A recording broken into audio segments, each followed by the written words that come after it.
I left it for our guys. I was looking up ice to get back to my net, and all of a sudden it's in the back, so I don't know what happened. Think you've ever given up a more reserved game-winning goal? Well, I didn't give that up, so I don't know. I can't tell you.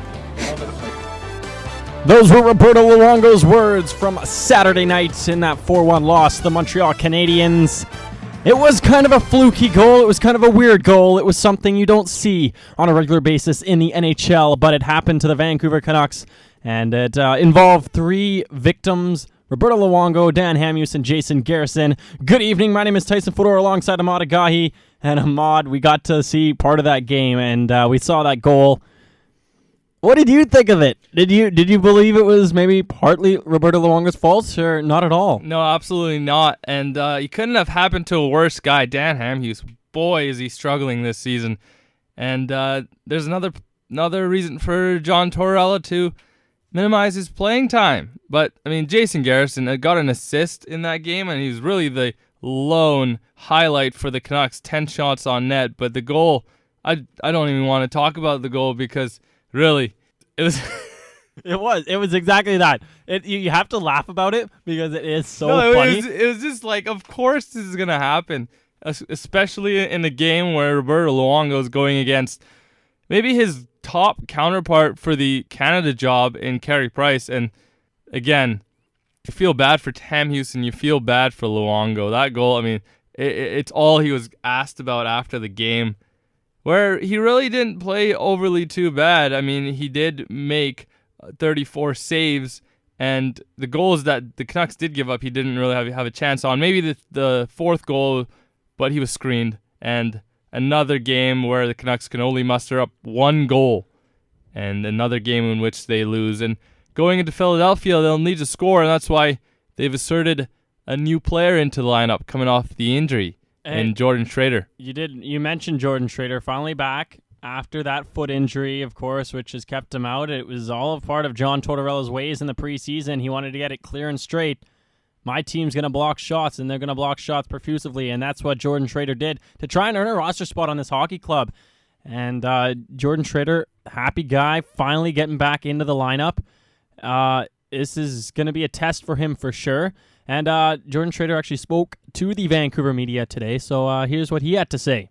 Practice all year, so I'm excited, looking forward to it. Yeah, I mean, that's part of the game. It happens. You obviously want to be out there trying to, prove yourself and help this team, but what can you do? You just got to move forward and, work hard and get back to the next point. That was, of course, Jordan Schrader, and he's a happy guy to be back in the NHL right now. He's a happy guy to be finally getting slotted into the lineup. He's going to be playing along Booth and Cassian tonight in Philadelphia, which of course is underway. We're going to try and keep you up to date all the time. But Jordan Schrader, do you believe he should earn himself a roster spot right away here, especially with the Canucks struggling? Well, this is a guy who in about 31 games last year only scored 3 goals and added 6 assists. Not the best answer, but again, they need something to go right for them. The Canucks do, especially offensively, and Jordan Schrader is someone that this whole town looks to as a young and skilled forward. But he's taken out Zach Delphi, who's played 6 games and absolutely contributed nothing but a -1. So I mean, it's a positive move in some way. But Jordan Schrader, I mean, if you don't have that guy on a top 6 role, I don't know how much he can do for you. He's limited to what he can do.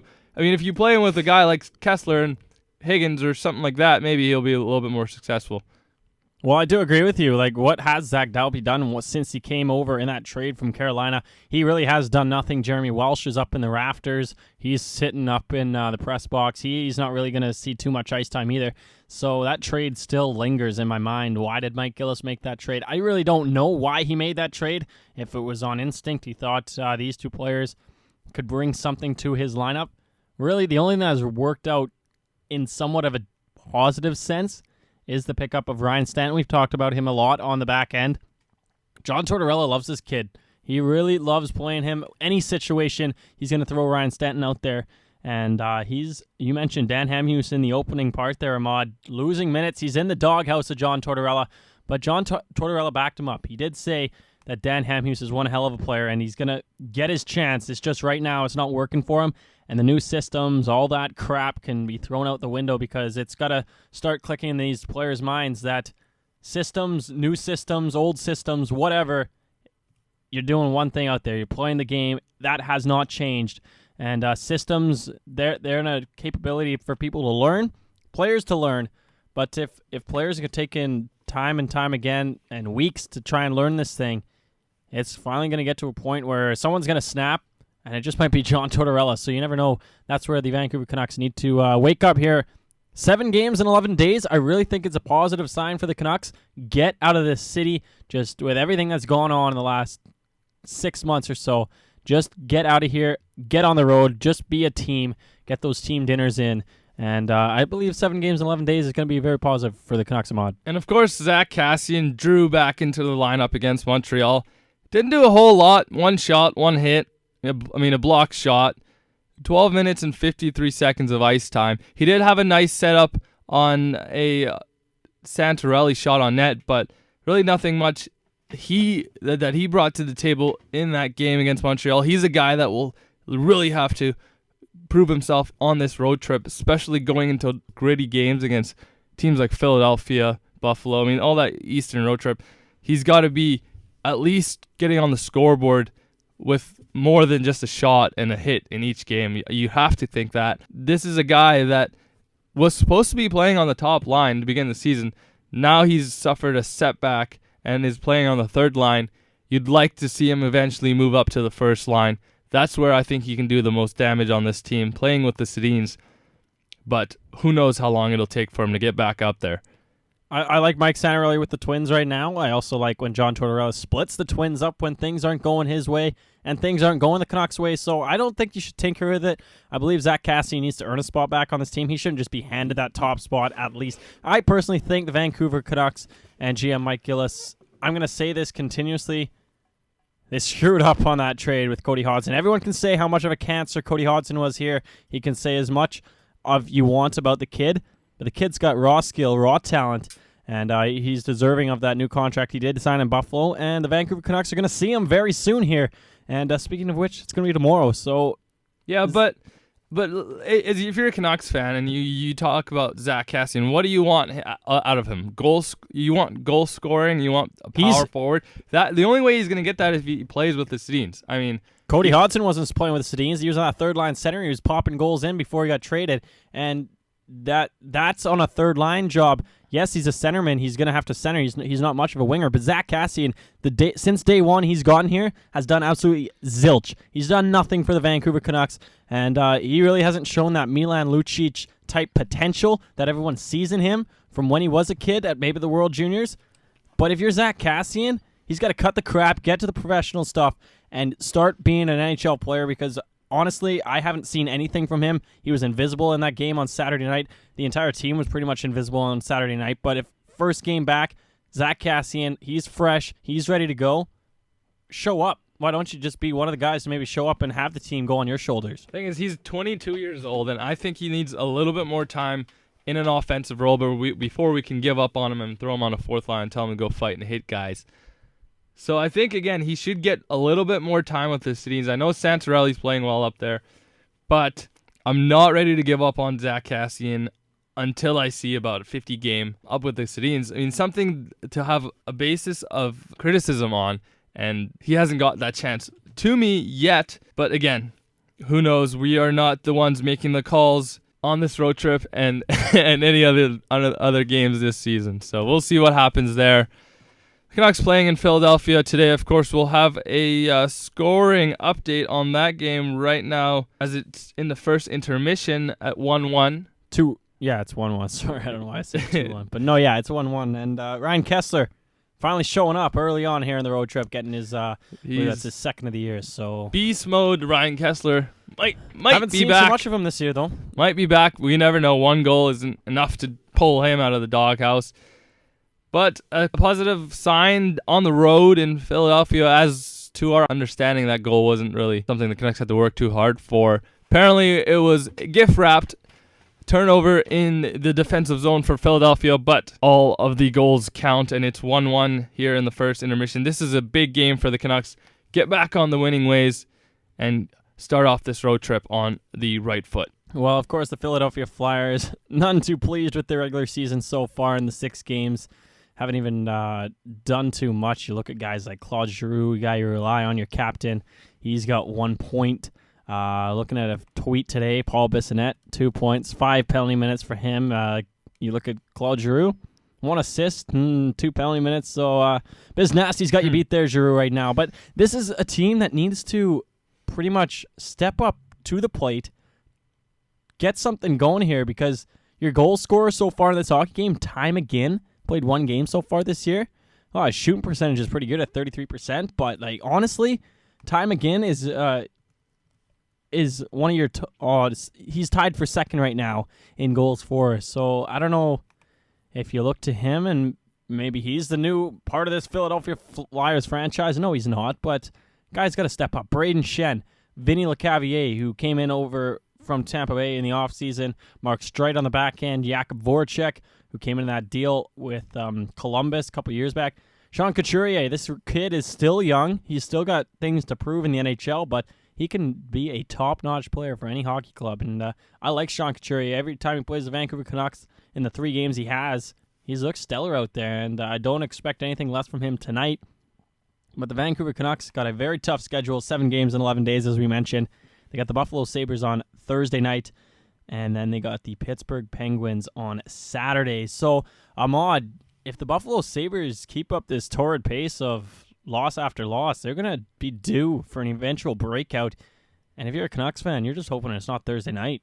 Yeah, and you'll definitely have a pumped-up Cody Hodgson, especially with what has happened in the media in the last couple of days. A lot of talk about him going out and making it known that his dad had no part in the eventual trade of Cody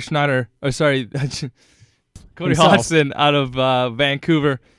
But, I mean, we don't know what happened behind closed doors, and that will be a mystery till the end of time. Did he want to leave? Did he have problems with Alain Vigneault or Mike Gillis? Or was it just a case of couldn't crack the top 2 centers? Henrik Sedin, Ryan Kessler, tough guys to throw off. But the trade was made, and we have to live with it. There will be endless amount of talk about who is going to be eventually the better player, Cody Hodgson, Zach Kassian. So far, it looks like Cody Hodgson. And it was Cody Hodgson from the beginning. And I believe if Cody Hodgson was still on this hockey club, he would crack that top 2 center role right now with the way Ryan Kessler has been playing this season under John Tortorella. Now, if Alain Vigneault was here, of course, different coach. He likes to keep his lines intact constantly. Hasn't worked out too well out in New York for him so far this year, but I believe if Cody Hodgson was still in Vancouver and he was playing better than Ryan Kessler, he's going to give that shot to Cody Hodgson on the second line. He likes the kids, and I just believe Cody Hodgson was given almost an unfair shake here in Vancouver, and the kid has potential. He was probably one of the better players for the Vancouver Canucks in the season before he was let go and traded out to Buffalo with I think he had 17 goals before he left in that regular season. So you're getting that out of third-line center. Something's going right. Something's clicking. And I do like to say that Cody Hodgson had said something today in the media that he's going to speak of his time in Vancouver, but he believes right now it's not a right career move to talk about. And somewhere down the road, he will talk about his time in Vancouver and maybe what went wrong here. And I'm definitely interested and excited to find out what actually happened here and why the Vancouver Canucks were unable to keep him. Could you imagine that, though, having Ryan Kessler play on the third line? What kind of a wake-up call would that be to him? And all pride is on the line when you are demoted after being a Selke Award winner, scoring 41 goals, and then doing nothing since. And absolutely nothing. I mean, injuries aside, the guy has had 3 surgeries, but other than that, when he has been healthy, aside from a period in the playoffs last year against San Jose, he really hasn't been the same when healthy. So, I mean, a third line demotion would be the ultimate wake-up call. I think, though, if he had been demoted maybe to a third line, he would thrive in that role as a checking center. The second line, he's supposed to be more of a skilled guy. I believe Ryan Kessler is a hell of a two-way player, but he is more of a checking guy. He came into the league as a checking line center. He was on that third line. I remember watching a game in Calgary. It was his first year. He fought Jerome McGinley that game. That was something I expected of Ryan Kesler as a player. But then when he did get that chance to shine on the second line, he took it in full arms. But right now, it's almost like he believes it's a gift and that no one will be able to take his spot. But Cody Hodgson was nipping on his heels and wanting to maybe take that top 2 center spot. And I believe if Cody Hodgson was under John Tortorella's reign here, he easily would have. But Alain Vigneault had his top 6 set. He wasn't much to playing the rookies. I believe it was a mentality here in Vancouver that they wanted the kids to grow in the minors, develop them as hockey players for bettering their careers. But as we've mentioned numerous times, John Tortorella is trying to change that aspect of the Vancouver Canucks and have those kids come in early, teach them some lessons. It's all a learning curve. Kids are going to make mistakes. NHL veterans are going to make mistakes, but it's all about what you do after the fact. And I believe if Cody Hodgson was still here, he would be thriving in a Canucks uniform. But hey, we'll never know. And it might not be too late to go out and get a second line center. Maybe trade a guy like Alex Edler or one of your up and coming guys, and then do the move. It's not too late, but if they don't make it soon, then they're probably stuck with Kesler eventually being their first line center. And if he's not performing on the second line, could you imagine if he eventually, with the Sedins getting older, if he was actually the first line center and if he didn't get back to his 2011 season, then you have a Canucks team centered by a guy who really hasn't had anything but one successful offensive year. Scary. Yeah, nothing's good enough for Ryan Kesler except 41-plus goals from him each and every year because he's already done it, so he knows how to do it.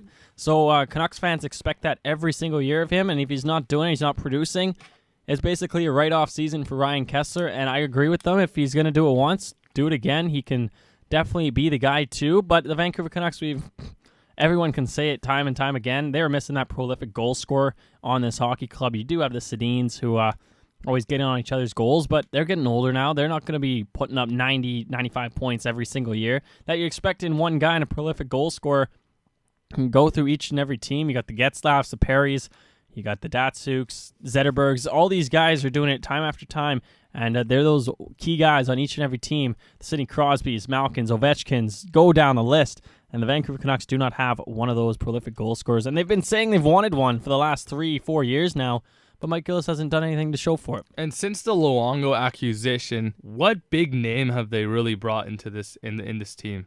Jason Garrison? No, I see. That's a tough one. And you had your Mason Raymonds, you had your Michael Grabners. They're gone. Keith Ballard came in as a huge asset. Supposedly, David Booth. He's a write-off. He's a bust, a flop. David Booth hasn't really lived up to the potential that he came here to be in that top 6 role. And yes, despite injuries, he really hasn't shone like he wanted to and how he was supposed to. And if you're a Canucks fan, it's a very frustrating time. And maybe you look to kids now in the future, and you gotta have a smile and a positive attitude towards some of the kids that are coming up in the system. You just hopefully they don't get traded when they get to 25, 26 years old. Mm-hmm. So also going tonight, big game in the West, San Jose, St. Louis, 2 top teams. Emad, we've seen the San Jose Sharks here in Vancouver already. You know the damage that they can do. Tomas Hertl, he's a flying kid for 19 years old. He's going to get a chance tonight. David Backes. This is an interesting game. I don't know who I favor in this hockey game. I think it's going to be a close one. It might even end up in OT. It might go to a shootout. But do you have a preference, I should say, for one of these teams in this hockey game tonight? I mean, as scary as the Sharks have been this season so far, I count on them too coming out on top. I mean, they've got everything. They've got the goaltending, got the power play out of the back end. They just keep getting stronger. And Thomas Hertl, I mean, where did they get this guy from? Czech League. He's been outstanding. 19 years of age, 7 goals on the year. That's adding to what they've already had. But yeah, it's going to be a good game. And another game that kind of takes my focus tonight is Colorado Avalanche and the Dallas Stars. The 5-0 Avalanche. Did you see that coming in preseason? I really didn't. Yeah, and with the new coaching acquisition of Patrick Waugh, I mean, he was all guns blazing in that first game, pushing over stanchions and screaming at the officiating, at the other players, and Bruce Boudreau, but this team is for real. I mean, they've got skill, and as much of it as you want, and young skill too, with Nathan McKinnon and guys like Matt Duchene. I just like the captain and Gabe Landeskog, a young guy. I think this was a very, very, very smart move by the Avalanche organization by making Gabe Landeskog the captain of this hockey club, and he can go behind the captains of the past in the Milan Hayduks, the Joe Sakic's, and he's that next guy in Colorado to do the damage. And I think it was a very, very smart organizational move. The kid was, I believe, 21 when he was named captain. Yeah, he was just 20, and he was coming off he just turned 20. A Calder Trophy winning season at 19, of course beating out RNH, and he's now the captain of this team. And if you really go up and down their lineup, I mean, the first line of Paul Stastny, Gabriel Landeskog, Alex Tanguay, and then they got guys like Matt Duchene playing the center in the second line. Now, that's a second line center that you can rely on to score. Ryan O'Reilly, another very skilled forward. Jamie McGinn, Nathan McKinnon. You have the first overall pick in this year's draft playing on your third line. And this team is just skilled. And 5-0, that's not easy to do. And the teams they've beaten, they've been in Toronto. Everyone knows how hot Toronto's been. They beat Toronto, beat Washington, another scorching hot team. In the back end, Varlamov has been really, really good. Especially, it started in the preseason, and he's continued his play in the regular seasons. Yeah, a playoff position, and maybe the division is not out of the question for the Avalanche if they keep this going. Who knows what will happen in the playoffs. If they do get there, a lot of credit you'd have to think will be given to Patrick Waugh and resurging this team. So he's done a bang-up job in Colorado so far. And an update out of Philadelphia. Time again on the board once again for the Philadelphia Flyers, doing some damage to Roberto Luongo and the Vancouver Canucks. It's a 2-1 scoreline early in the second period of play there. And we've noticed time again already on the score sheet. He's on it again. So the big guy's not coming through for the Philadelphia Flyers, but they're getting that key secondary scoring in this opening road trip so far for the Canucks. Not doing very well and justice yet. But a side note, I guess, going into the Buffalo game on Thursday night, Patrick Coletta, 10-game suspension handed down today to him. That's a big blow to the Buffalo Sabres. And Emad, the Canucks, one less player to worry about on Thursday night. Yeah, it was a bad hit, and this guy's been suspended 3 times prior. Yeah. And 10 games, that's a big suspension there. It's nearly 15% of the season there. He'll have to learn. I mean, they've made it clear they're not afraid of suspending guys. I mean, you saw Alex Edler get suspended 3 games for what many would argue as, clean hit. It wasn't a clean hit, but there was no penalty on the play. Yeah. And it's just like they're finding excuses to go out and punish guys and make it known that they don't want the same reputation as the NFL and having guys suffering from concussions even after they retire. And that's what they're trying hard to do, and what Brendan Shanahan is trying hard to do. Now, these suspensions are odd suspensions where it seems like the games suspended are coming out of nowhere. 3 games, 5 games, 10 games. There's no common ground there. And that's true. And last note on the NHL, of course, Nail Yakupov finally drawn back into the Oilers lineup, sitting out 2 games straight as a healthy scratch. Some did not see this coming. Dallas Eakins making it very clear that he's going to sit whoever he needs to make sure that they can get a winning mentality into the lineup. I saw a very hilarious tweet the other day. Oilers fans already in shambles in their early season meltdown. This is something the Oilers fans have seen for quite some time now, the last 4 or 5 years. But it does get better. It really does once these players start to click, get formed. But Nail Yakupov, I still believe the Edmonton Oilers made the wrong decision at the NHL draft when they drafted this kid. They really should have gone with Murray, who's now in Columbus. But I don't know. I could be wrong there too. But I know Daryl Cates was very heavy and poised in getting Nail Yakupov in the NHL lineup. Well, it looks like Dallas Eakins might have bitten off more than he can chew with the Oilers. 1-4. I mean, they've given up the most goals in the NHL, and that's where their problem, it really is. And where it begins is the goaltending. Devin Dubnyk signed a decent contract, but hasn't really been a guy that can hold on to that number one spot and goal in Edmonton, and 29 goals against. I mean, minus 10 goals difference. This team can score, but this team can also give up a lot of goals. We saw what happened in Toronto on Saturday night. Yep. It seemed like goals were aplenty, but they just couldn't keep Toronto off the board, especially when they ran into a goaltender who's hot but was struggling in that game in John Bernier, but they just couldn't stop the Leafs. And 6-5. That's What a game. There's no excuse for that. There really isn't. There really isn't. And if they really want to solve their goaltending ways, they're going to have to part ways with one of their young rookie kids and young kids, because that's what's going to get you a number one goaltender in this league nowadays. Switching deals and switching cards, I guess. We're going to go some playoff action, Emad. Baseball, MLB baseball in the playoffs now. Game number 4 tonight between the Dodgers and Cards of the NLCS. Dodgers winning game 3. Game 4, much different story. Who do you got in this one? Well, it's switched back now. St. Louis is the home team, and the Dodgers did pitch well last night, and they also did hit well when it counted, getting 2 runs, and that's all they needed. Yeah, this has been a good series. There was a little bit of a debate when the St. Louis media and maybe a couple of their players came out and called out the Dodgers for celebrating too hard after those hits. You do go back and look at the Adrian Gonzalez double and the Yasiel Puig triple. A lot of celebrating going on and emphatic celebrating, and St. Louis didn't like that. And that's what a common thing in baseball is.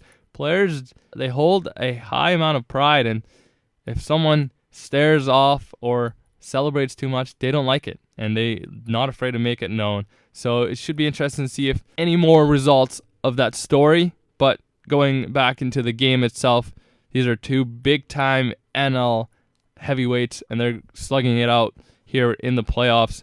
And really, out of the 4 remaining teams, it can go either way.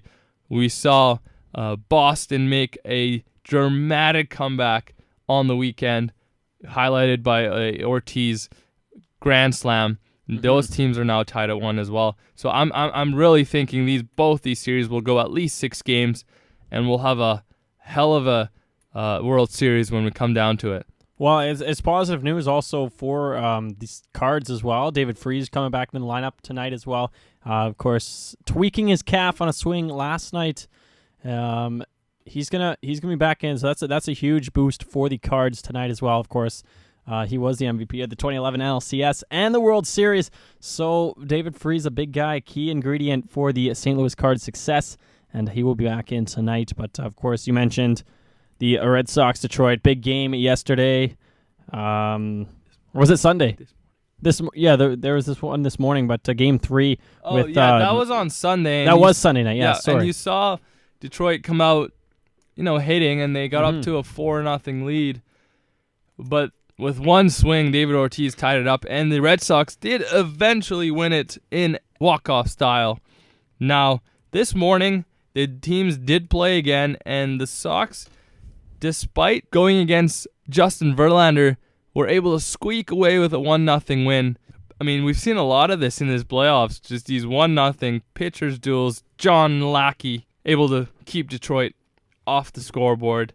That series is now 2-1 to Boston. Game 4 coming up from Detroit tomorrow. A big result for the Red Sox today. And I guess a little side note, Walt Weiss, 3-year extension with the Colorado Rockies. He will be signing on for another 3 years there. 74 and 88 last year. Not a terrible record, 10 games up from the season prior. So Walt Weiss going to have himself, I guess, a nice comfy home going back to Colorado. But really, other than that, there's not a lot to talk about on the baseball front with those 2 big games. Of course, the one happening this morning and one about to get underway later tonight. Yeah, it's strange that the baseball playoffs, how they're formatted. Yeah. I mean, a couple of weeks, maybe a week and a half in, you're already only down to 4 teams remaining. Maybe making up for the 162-game regular season. Do you like the baseball format? I mean, it's short, but it is very dramatic. It very is dramatic. And I don't know if necessarily a fan. I like how it's very short, to the point. You 5 game series, that first round, of course. Get it done with. Don't need to drag it out too long. But I also like the element of Game 7s. Game 7s, you can't beat a Game 7. It is the best thing in hockey or baseball or football, whatever you got going on. And I love Game 7s. The thing is, it's awesome in baseball because you got guys like pitchers coming off short rest, having to pitch, so much drama, cold weather. These guys aren't used to playing in October where it's cold. It seems like it provides a lot of dramatic plays, a lot of dramatic finishes, guys stepping up, guys not getting the job done. So we'll see what happens this season. I'm sure it'll be good, and I'm sure we'll be talking about it during the winter as far as baseball fans go. And that is correct, of course. Still no update out of Philadelphia at the moment, but I guess Max Lapierre is going to have some questioning with the league after a big hit on Dan Boyle. I guess saying it's pretty vicious, not too sure what's going on there. But people have been throwing out the numbers already, 3 to 5 games for Max Lapierre if he does indeed get suspended. But moving on to a little soccer action, Emad. Of course, we had it is the international break for clubs across Europe and across the world right now. FIFA qualifiers once again today. Big day. A lot of big teams in action. You can go down the list. Who did you have coming out of today, Emad, with some results? Well, Belgium-Wales played. Aaron Ramsey, Arsenal midfielder, scored a late goal in the 88th minute to tie it up at 1. That's where that game ended. You had Ian Robin and Wesley Sneijder score, both in the first half, as the Netherlands beat Turkey 2-0. France beat up on Finland 3-0, thanks to goals from Frank Ribery, Karim Benzema, and wait for it, an own goal by the Finns. And then the game of the day, which was Germany versus Sweden. Both powerhouse teams offensively, and it showed. Deutschland takes this one 5-3 with goals from Mesut Ozil, Mario Götze, and a hat-trick from Chelsea forward Andre Schürrle. So a lot of action internationally, and you had your eye on a couple games as well, didn't you? Yeah, Mario Götze, not too bad from him. I had a couple. Spain, of course, easily winning their game 2-0. That one was over Georgia. Juan Mata with the second goal there. Italy in action today as well against Armenia. This was a very surprising victory, or I guess I should say result. 2-2 draw there. Mario Balotelli got on the scoreboard to tie the game up in the 76th minute. Also, Scotland in action today, winning 2-0 easily over Croatia. And the game that I had my eye on, England and Poland. England qualified now for the World Cup in Rio in 2014 with their 2-0 victory over Poland. Wayne Rooney early on and Steven Gerrard getting it done in the 88th minute. 2-0 winners there. So a lot of soccer going on today. And international break winding down, but everyone's back after Canadian Thanksgiving, I guess. It was a pretty good weekend for sports for sure. It was just quite a good weekend for sports, especially Columbus Day in the States and Thanksgiving here on Monday there, Emad. Yep, saw a couple of great games in the NFL as the Patriots late comeback against the Saints. We saw Monday Night Football, which featured San Diego and Indianapolis. The Chargers able to come away with that win, setting up what we should be previewing.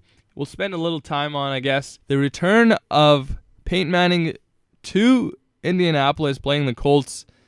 This guy is coming off 6 games where he has absolutely dominated the NFL. He's just scoring at will. He has the most touchdown passes through 6 games in NFL history, and it should be a good one. I mean, I'm very neutral about this game, but it should be nice to see what the fan reaction is in Indianapolis, seeing their former hero in Peyton Manning, a guy who did win a Super Bowl for them, seeing how he goes up against the new guy, Andrew Luck, who's also hasn't been too shabby. Well, he's also a 12-time Pro Bowler and a 6-time first-team All-Pro. So Peyton Manning knows he knows the game. He's one hell of a quarterback, drafted in the first round, first overall back in '98 by the Colts. So this is going to be a different game for sure for Manning heading in there. I don't know what his reaction will be. I don't know what the fans. I believe the fans are going to treat him just fine. They're gonna give him a standing ovation. I wouldn't doubt that. But he's the bright spot of NFL football in the U.S. and he's going to go down as one of the greatest players of all time. And I believe he's really got nothing else to prove in his career right now. He's basically done it all, and I think this is just going to be another game for him. With a little bit of extra special mentality. So, Peyton Manning, can't say enough about the guy. Really can't. This is a team, the Colts, who picked up a couple of good victories against Seattle and San Francisco, but I mean they weren't supposed to be losing that game to the Chargers, so they'll have some added motivation to come in, get back on the winning ways, and try to spoil what might be too early to say, but the Broncos' perfect season. Yes, and you mentioned moments ago there about the Seattle Seahawks, of course, 5-1 on the year. That only loss coming to the Colts, as you mentioned, Emad, and they got a tough one coming up this weekend against the Cards. So, hey, you never know. That's, I believe, Friday nights. What day is it? Tuesday? Thursday night. Check that. And the Cardinals in town. Actually, they're on the road against the Cardinals, and then they got the Rams after that, and then they're finally back home to play the Buccaneers on November the 3rd. A game I haven't had the opportunity to go check it out, a Seahawks game down in Seattle. I've been able to check out a Sounders game, but I haven't actually checked a Seahawks game out, but that is something I definitely want to do, especially living in Alberta. We don't get any of that out there, so it's definitely a pleasure and a treat to maybe even go down. What do you mean? What about the Stamps? They don't... Oh, you got the Stamps, but come on, you're averaging their attendance record is down once again this year, averaging like 28,000 fans a game, and they were up at the 31 range, so it's really decreasing. Especially last week, they had a controversy where both the teams are actually owned by the same owner, and they were playing at the exact same time. Friday night, the Flames were at home against the New Jersey Devils, and the Stamps were playing the Lions. And it wasn't a chilly one. It was about 7 degrees out for the football game, but the Stamps booking themselves a place in the West Final easily over with the huge win over the Lions there on Friday night. And Lions are still got some work to do if they want to lock down that West semifinal at home. Yeah, I mean, out of the game on the weekend, a lot of positives. You had Thomas DeMarco playing well, but the news out of the Lions camp this week has been the return of Stephon Logan, a running back who made his name known in Lions colors, had a stint in the NFL that lasted longer than most do coming out of the CFL. He got a couple of years with Detroit, a year or two with Pittsburgh, mostly returning kickoffs and punts.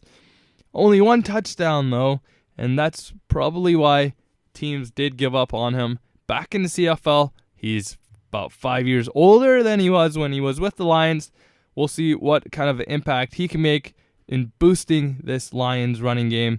Andrew Harris hasn't been getting the job done this year, and we'll see how much of a difference Stephon Logan can make in gaining some momentum before the playoffs. I mean, the Lions are going to be hosting, you have to think they're going to be hosting a West Final, and normally, believe it or not, that is an advantage, having that extra game in the CFL playoffs and catching maybe a team who is still asleep after a bye. Well, he really didn't know how bad the Lions running game has been recently until I guess he had contacted Wally Wano and was basically like, hey, I'm looking for some work. You interested? I'm available. If you want me, you can have me. And Wally Wano's not going to turn that opportunity down. 2008, last time he was here.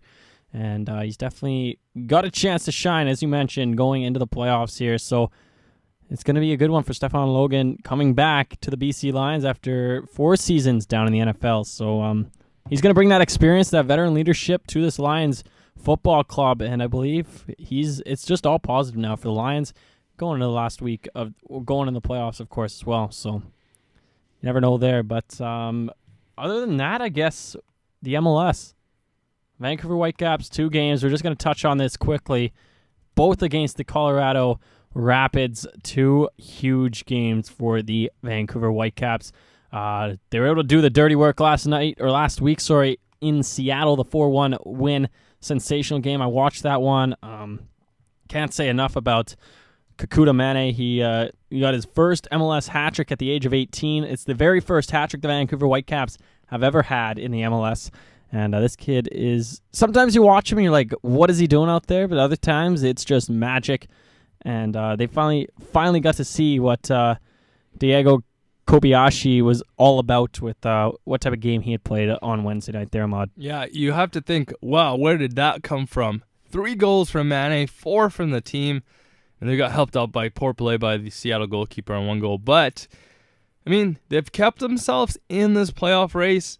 2 games against Colorado, a team they're chasing, and only 3 points back. So you'd have to think if they pull out maybe a win and a draw, or if they are able to beat Colorado twice, then they got some momentum going into the playoffs.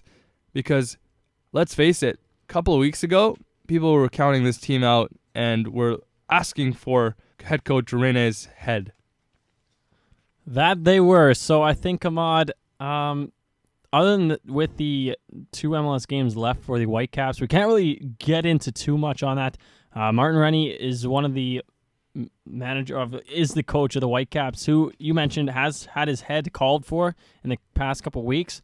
But Bobby Lenarduzzi hasn't officially said, does he have the confidence in Martin Rennie? He was asked that question. He kind of pushed it to the side, and he's going to say he's going to just evaluate everything after the regular season and after if they do make the playoffs, and going from there. So I think Martin Rennie's days will be done in Vancouver if playoffs aren't on their mind and don't become a factor here in the coming weeks. And if they don't make the playoffs, look for a new manager in charge of the Vancouver Whitecaps next year. Do you agree with that? Yeah, I mean, like you said, when asked, Bob Lenarduzzi did not dismiss the idea. And, I mean, that's normally what you will end up looking to do. I mean, the lineup on the Whitecaps starting 11 and even on the bench isn't that bad. It's just their display, especially late in games, as they've been giving up points, giving up goals, and that eventually goes back to coaching and the decisions with late game tactics. I mean, defensive adjustments and the guys he chooses to have out there. It's all been breakdowns for the Whitecaps, and that comes from sometimes poor decisions by the management. It's easy for the coach to get fired and replaced, and that normally leads to some enthusiasm between fans and the players, and normally the team does come out playing better in the following season. You have been listening, of course, to a Tyson Emad podcast for number 4. I guess it's our 4th episode. I can't believe it's already been a month here. Yeah. It's been crazy. It's just flying by, and we love doing this.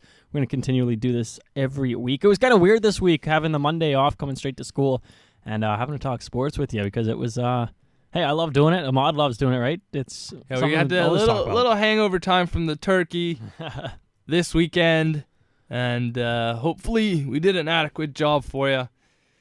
I think we did. I think we did a bang-up job for sure, as Canucks still 2-1 down in Philadelphia after 2 periods of play.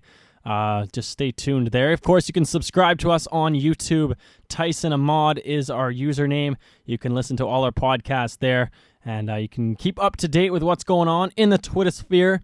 You can follow us at Tyson and Emad on Twitter if you want to follow Emad. Your personal username is... It's at Emad Agahi, EMADAGAHI. And that it is. Mine is real TSN_T Fedora, I believe. I can't even remember it nowadays. But, of course, you can follow us there, and you can get all the information going on our Twitter page. Give us a follow there. That is it on your Tuesday, October the 15th. We are out of here. We got some stuff to do, so make sure you stay tuned.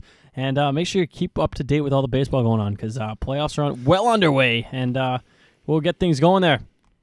Yep, and by the time we come on next week, we will ideally know a World Series matchup or be very close to it. So we'll talk baseball next week. We'll talk more Canucks, as we always do. And hopefully we get Blair coming in next week Yes. for our Baseball Insider, MLB Insider. And hopefully we'll be talking about a game in where the Whitecaps can secure a playoff spot against the Colorado Rapids. And also we can tell you that the Lions have clinched a home playoff game. And the Canucks are doing better. So, yeah, we'll hope for that. And we'll talk to you next Tuesday. So long.